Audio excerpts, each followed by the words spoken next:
Nesse vídeo, vamos falar sobre a fabricação da polialfa-olefina. Vamos rememorar um pouco sobre os lubrificantes minerais e o contraste entre os lubrificantes minerais e os sintéticos. Os óleos, no momento da sua extração, são chamados de óleos brutos e são uma espécie de mistura de várias moléculas. O processo de refino nada mais é que separar essas moléculas por seus tamanhos e propriedades. Esse produto entrega para cada conjunto de moléculas determinadas propriedades para seus respectivos lubrificantes. Durante o processo de refino, nós vamos quebrando as moléculas que formam ceras, desmontando anéis aromáticos, quebrando as duplas ligações de carbono conhecidas e etc. Finalmente, separamos os lubrificantes em três grandes grupos: os aromáticos, os naftênicos e os parafínicos. E temos os grupos, grupo 1, grupo 2 e grupo 3. Vamos deixar de lado os lubrificantes aromáticos e os naftênicos e vamos nos concentrar nos lubrificantes do tipo parafínicos. Os lubrificantes do grupo 3 são considerados os melhores lubrificantes minerais. A composição do grupo 3 são majoritariamente do tipo parafínico. Muito bom. Posto isso, vamos falar sobre a sintetização ou a polimerização da alfa-olefina em polialfa-olefina, a PAO. O processo tem início com o gás etileno. O etileno é como uma espécie de peça básica de uma gama enorme de processos da indústria química e suas possibilidades. Vamos pensar nele como uma peça de Lego básica de 4 linhas por 2 colunas. Partindo desse princípio, vamos levar em conta que cada uma dessas peças, desse tijolo, todos os outros tijolos serão derivados.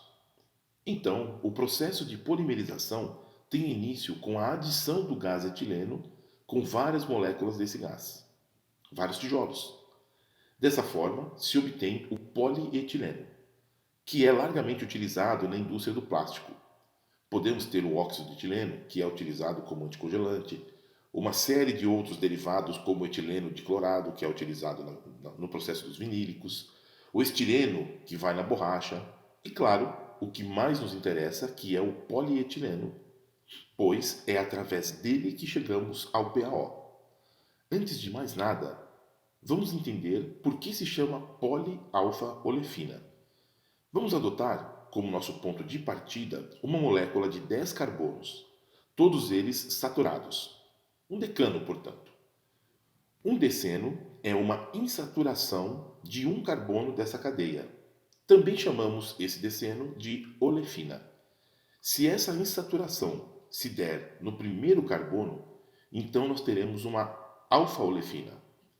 Se pegarmos um monte dessas moléculas de alfa-olefinas e conectarmos todas juntas, então teremos a polialfa-olefina.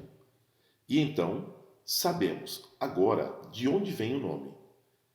E de fato é assim que é sintetizado o PAO, a polialfa-olefina.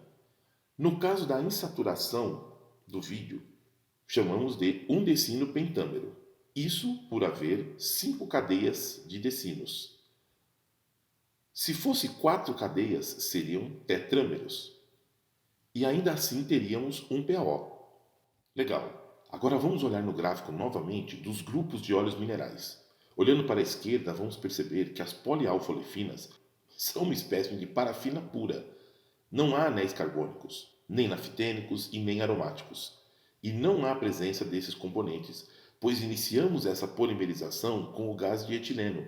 E, obviamente, o gás de etileno não possui nem cadeias naftênicas e nem cadeias aromáticas. Logo, os PAOs representam a busca máxima do processo de refino de lubrificantes, que é uma composição parafínica pura. Muito bem. Vamos voltar para a nossa molécula de alfa-olefina, que é o começo de tudo e que, de fato, é a base para a sintetização da maioria dos PAOs. Nem todos os hidrocarbonetos estão destinados a ser um decano. Por vezes podem ser um octano, ou seja, 8 carbonos, outras vezes um dodecano, com 12 carbonos, mas existe invariavelmente a quantidade necessária disponível para a produção de um PAO. Claro que você precisa de uma boa quantidade para uma polimerização e passamos então a selecionar essas moléculas com a utilização de um catalisador. O catalisador mais comum nos permite obter a polialfa-olefina de baixa viscosidade. Esse catalisador é o trifluoreto de boro, ou BF3. Podemos visualizar o trifluoreto de boro como algo análogo à amônia, que é NH3. A estrutura química da amônia é muito similar ao trifluoreto de boro, mas o trifluoreto de boro requer o que chamamos de catalisador prótico. Então, podemos utilizar a água, alguns álcoois, ácidos carboxílicos. Quando possuímos no sistema uma proteína que funciona como catalisador, temos o que chamamos de oligomerização. Então, criamos oligômeros dessas alfa-olefinas. E nesse caso, conseguimos conectar 5 moléculas de alfa-olefinas, formando uma molécula de polialfa-olefina. É importante ressaltar que esse processo não é perfeito. É possível que tenhamos ramificações estruturais. Essas ramificações podem modificar as propriedades de um produto final.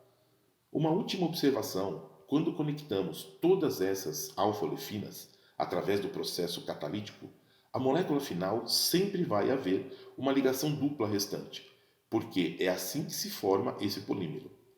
Após a reação catalítica, se faz necessária uma hidrogenação. Essa hidrogenação é obtida com injeção do gás hidrogênio sob alta pressão. Procedemos com essa hidrogenação para quebrar essa dupla ligação que restou. Fazemos isso pois as ligações duplas são menos resistentes às ações oxidativas. Quais são os controles que temos nessa cadeia de reações químicas na formação da polialfa-olefina?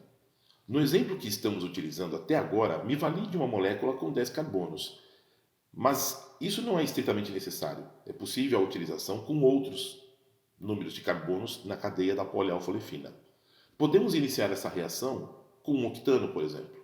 Nesse caso, obteríamos ramos mais curtos no esqueleto da nossa estrutura de polialfa-olefina. Nessa reação catalítica, outros dois parâmetros para os quais temos controle são a temperatura e o tempo. Vamos exemplificar com o tempo primeiro. Caso passássemos mais tempo permitindo a reação, adicionaríamos mais moléculas e peso molecular dessa polialfa-olefina seria maior. É dessa forma que adicionamos viscosidade ao lubrificante PAO. Outras variáveis que temos controle são a pressão do catalisador e a concentração do catalisador. Também é possível mudar o tipo de catalisador.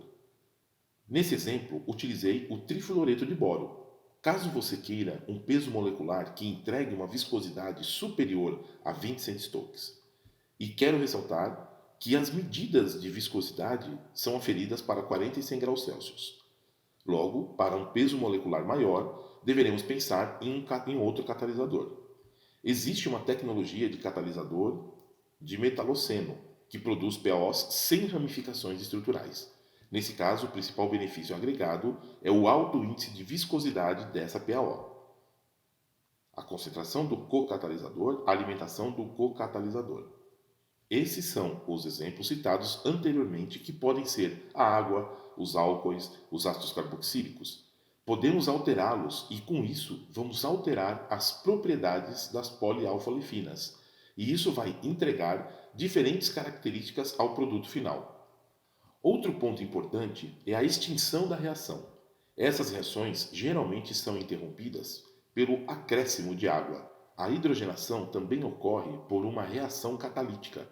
Portanto, obtendo o controle desse catalisador, controlamos essa fase da reação. Finalmente, a destilação. Após extinguir a reação com água, se faz necessária toda a eliminação da água desse produto obtido. Vamos submeter todo o produto a uma destilação para obter um produto final de alta pureza. Percebemos até aqui que existem algumas formas de obtermos a polialfa-olefina e que essas diversas formas de reação podem nos conduzir a diversas propriedades físico-químicas.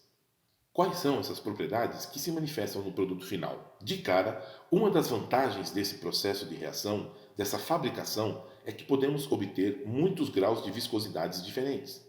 Para a obtenção de graus de viscosidade maiores, basta permitir que a reação ocorra por mais tempo.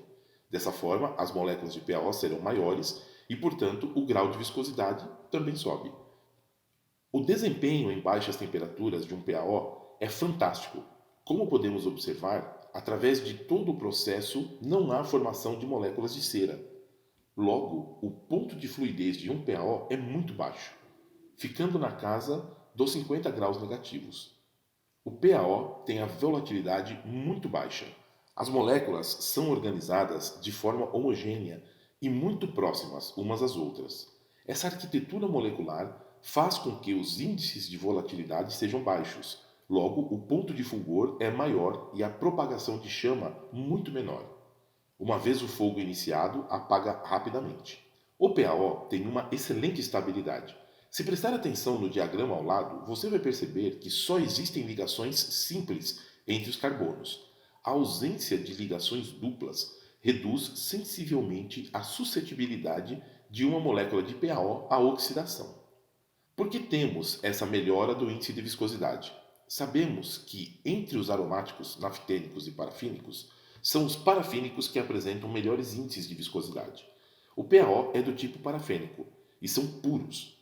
Outra questão importante é que quanto maior for a molécula, maior também será o seu índice de viscosidade. Logo, como podemos manipular as reações de construção das moléculas de PaO, podemos também encontrar altos índices de viscosidade. O baixo índice de tração se apresenta pois as moléculas são praticamente do mesmo tamanho e estão organizadas de forma muito homogênea, sem ramificações, o que apresenta um filme de lubrificação em metais mais perfeito. Consideramos uma molécula de lubrificante com boas propriedades de estabilidade hidrolítica quando ela apresenta forte apolaridade, ou seja, ela é totalmente apolar. As moléculas de hidrocarbonetos são em si apolares. Por consequência, ela se torna uma boa proteção contra a corrosão. Ou seja, moléculas de água e de lubrificantes PaO são immiscíveis. Os PaOs não puxam umidade do ar e ainda têm uma alta taxa de demulsibilidade. E, obviamente, água em sistema de lubrificação gera acidez, e essa acidez gera corrosão.